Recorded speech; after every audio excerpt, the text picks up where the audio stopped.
Good morning everyone. Today I'll going to tell you when the work is negative and when the work is positive. Okay? तो work done जो है बेटा वो आपका negative तब होगा जब जो फोर्स उसके ऊपर अप्लाई किया जा रहा है अगर वो जो डिस्प्लेसमेंट हो रहा है उसके अपोजिट डायरेक्शन में लगता है. ओके? तो वर्क डन आपका कब नेगेटिव होगा? When the force acts on it opposite to the direction of displacement. तो जहां डायरेक्शन ऑफ डिस्प्लेसमेंट हो रहा है अगर उसके अगेंस्ट या उसके अपोजिट वर्क डन जो है वो जो उसके अपोजिट अगर फोर्स जो है वो एक्ट करेगा तब वर्क डन जो होगा वो नेगेटिव होगा. अब बात आती है पॉजिटिव की. तो पॉजिटिव इज वेरी सिंपल. तो अगर वर्क डन जो है वो पॉजिटिव है इसका मतलब जो फोर्स है वो डिस्प्लेसमेंट के डायरेक्शन में ही लगेगा. मतलब यहाँ ऑपोजिट नहीं होगा. It will be in the same direction of displacement.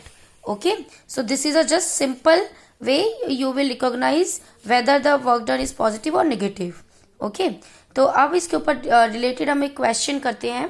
Suppose here it is given exercise example 11.1 on page number 148. Page number 148 of your textbook. Okay, तो here it is a example. A force of 5 Newton is acting on an object. Force जो है वो 5 Newton का act हो रहा है किसी object पे और जो ऑब्जेक्ट जो है वो डिस्प्लेस हो रहा है उस फोर्स की वजह से. कितना डिस्प्लेस हो रहा है? 2 metre in direction of force. ठीक है, तो यहाँ तो पॉजिटिव ही रहेगा क्योंकि in the direction of force है. सपोज आगे से फोर्स लगाया तो डायरेक्शन भी आगे की तरफ ही होगी ऑब्जेक्ट की.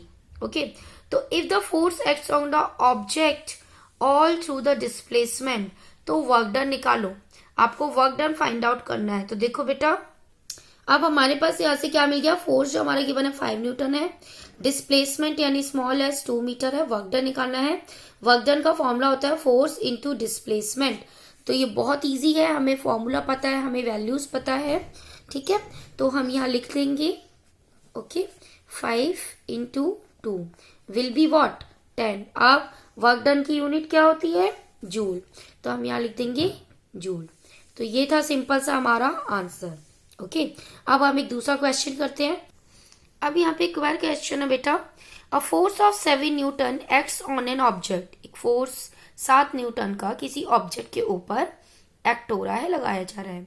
तो उस दौरान जो डिस्प्लेसमेंट है वो कितना हो रहा है, यानी बॉडी कितने मीटर मूव कर रही है? 8 मीटर अपनी जगह से मूव करी और वो इन द डायरेक्शन ऑफ फोर्स है, यानी जिस डायरेक्शन में फोर्स लगाया जा रहा है उसी डायरेक्शन में बॉडी मूव कर रही है. अब let us take it that the force acts on a object through the displacement. हमें ये सपोज करना जो फोर्स है वो एक्ट कर रही है ऑब्जेक्ट के ऊपर कुछ डिस्प्लेसमेंट से. उस दौरान हमें वर्क डन निकालना है. सेम चीज है, फोर्स हमें पता है 7 न्यूटन, डिस्प्लेसमेंट यानी स्मॉल एस पता है 8. तो वर्क डन निकालना है. Work done is equal to force into displacement. तो 7 8 जा 56. ओके, इसे भी कर लेते हैं. हमारा फोर्स गिवन है कितना? अभी हमने देखा था 7 न्यूटन है.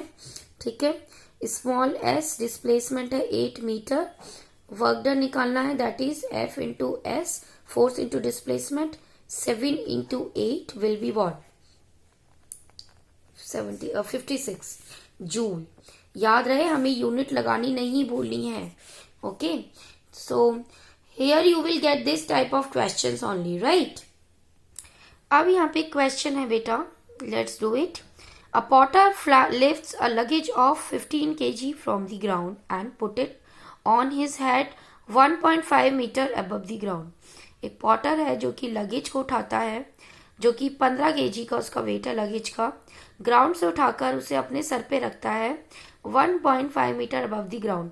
तो जब वो अपने सर पे उठा के रखता है लगेज को, तो जहां पे लगेज पहले था वहां से लेके उसके सर का डिस्टेंस 1.5 मीटर है. तो हमें उस दौरान वर्क डन बताना है कि उस लगेज के थ्रू उस पर्सन ने, उस पॉटर ने कितना वर्क किया. अब यहाँ हमारे पास फोर्स इनटू डिस्प्लेसमेंट, तो हमारे पास फोर्स नहीं है. तो हमें यहाँ पे क्या करना है? हमें यहाँ पे जो लगेज का वेट है, लगेज का जो वेट है उसके दौरान ग्रेविटी, क्योंकि वो नीचे से ऊपर की तरफ गया तो ग्रेविटी का रिलेशन निकालना है फोर्स के लिए. तो force is equal to m into g हम लेते हैं ना बेटा. तो that we will do here only. Okay, अब यहाँ पे हमारे पास वर्क डन का फॉर्मूला क्या होता है बेटा, F इज इक्वल्स टू क्या होता है, W is equals to F into S. अब यहाँ पे हमारे पास F की वैल्यू नहीं है, बट हमारे पास मास गिवन है और ग्रेविटी का रिलेशन ले लेंगे तो m इंटू जी लेंगे.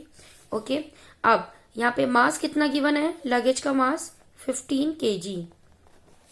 डिस्प्लेसमेंट यानी s कितना हुआ है, 1.5 मीटर. ओके, अब g की वैल्यू वैसे 9.8 होती है, बट आपके बुक में मोस्ट ऑफ द प्लेस वहां पे 10 ले लिया गया है राउंड ऑफ करके. ओके, अब ये सारी वैल्यूज हम क्या करेंगे, इस फॉर्मूले में पुट करेंगे. तो W is equals to F कितना है हमारा 15 kg. ओके, अब G कितना है 10. ओके, और ग्रेविटी की जो यूनिट होती है वो मीटर पर सेकेंड स्क्वायर होती है. अब हमारे पास S की वैल्यू कितनी है 1.5. ओके, तो इसको सॉल्व करेंगे हम, तो ये कुछ आएगा 225 न्यूटन मीटर. ठीक है, बट वर्क डन की यूनिट तो जूल होती है, तो हम क्या कर लेंगे इसे 225 जूल्स. ये हमारी आ गई वर्क डन. ओके, तो इस टाइप के क्वेश्चंस है that you will face in this chapter. Okay, hope you can easily do it. So thank you class.